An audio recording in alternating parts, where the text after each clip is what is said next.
Hey everyone, this is going to be a quick video talking to you about practicing with both hands with your weapons. Being able to better use the left hand means that you will also be better at using paired weapons. Or if you're fighting empty hand, then that means you'll be better to throw your combinations better if you can use the offhand as good as the dominant hand. This is also handy for in case you injure your dominant hand. Now, this could happen in a fight, or it could happen in everyday life. Either way, you injure your dominant hand, and now you're stuck with doing things that you would normally do with your dominant hand, but you have to do it with your offhand. So before we get on to the topic, I just want to make this quick disclaimer. I am not promoting people to go and practice without the supervision of an instructor. If you practice any of this at home by yourself, it is on you. These are very dangerous weapons to practice with, and you can hurt yourself or others if you don't know what you're doing. Now that the boring disclaimers are out of the way, let's get to the topic. One thing that I recommend is if you are practicing martial arts, make sure to practice and get both hands equally well. If you're practicing, say, Kali or something, where you're practicing with one side, make sure to practice with the other side as well. Now, a lot of people have problems working with their left hand, especially if they're right-handed. If you're left-handed, obviously the opposite would apply, although generally speaking, I don't see this problem as much with lefties as much as righties. But people often ask me, how do you work both sides and get both sides equally well? I actually deliberately practice getting the left side as good as the right. And in doing so, I've actually made people think that I'm left-handed, not right-handed. So, the way that you do that is, this is what I recommend.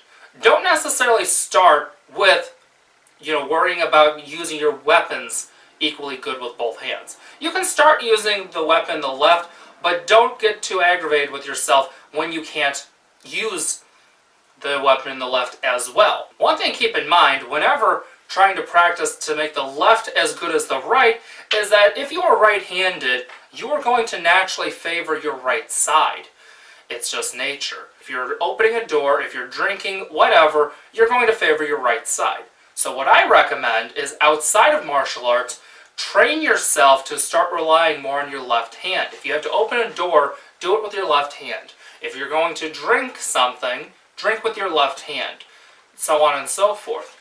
Take and start doing things with your left hand that you would normally do with your right hand. This is retraining your brain to start relying more on your left side. Outside of that, also, when you're practicing a technique, if you're going to practice with both hands, start with the left side. And the reason why I say to start with the left side is because, once again, we are retraining ourselves to rely on the left side just as much as the right side.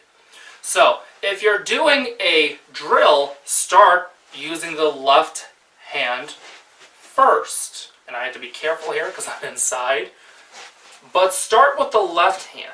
Outside of weapons work, if you're doing empty hand, then from here, instead of naturally going to the right hand first, deliberately do your left side first. This may feel awkward at first, but you're retraining yourself to rely on the left hand just as much as the right hand. And once you can start using the left as much as the right, then you, in my opinion, that's when you start worrying about using the left as good as the right. If you have the option of practicing with both hands, then I recommend doing it. And if you're in something like, say, Kali, and the instructor doesn't really practice with the left hand there at the school, make an attempt to actually practice that at home if you can. And if it's something that you're having difficulty with, then my recommendation is this. Let's say we're doing a counter using a stick. Well, if the swing is coming in and you're using your right hand, 1. Okay? If you can do that with your right side, switch and go to the left. Now, if you start getting confused, break it down. So, say we're doing that same technique. First we go 1. Switch hands. Do that. 1.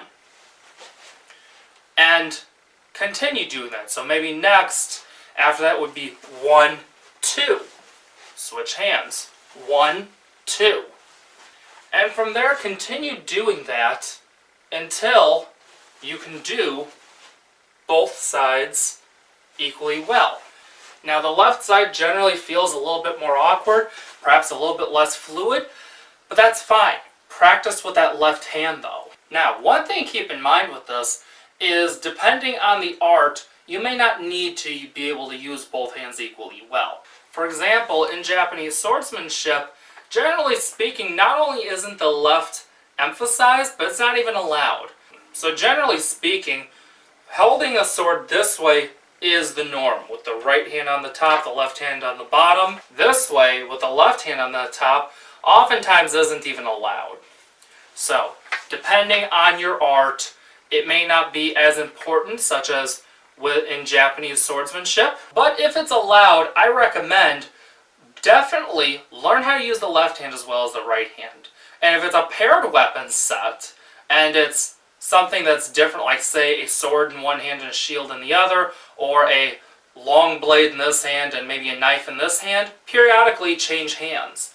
An interesting thing to note is that Miyamoto Musashi actually wrote in his Book of Five Rings to practice with 2 long bokens or 2 katanas.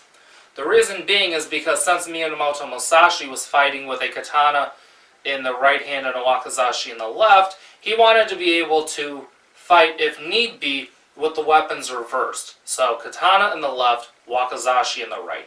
And this is something he wanted for his students as well.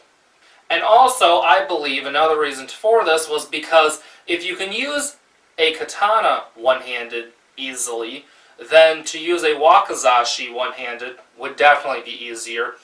And for his style, you could be using the wakizashi definitely in either hand. Because if you're fighting with only one weapon, you're going to use it in the right hand. If you're fighting with both, generally speaking, you're going to use it in the left hand. So wakizashi actually needed to be able to be used with either hand. So, I hope this was helpful and informative. Be sure to like, share, and subscribe. Follow me on Facebook, Instagram, and Twitter. I'll see you in the next video. See ya.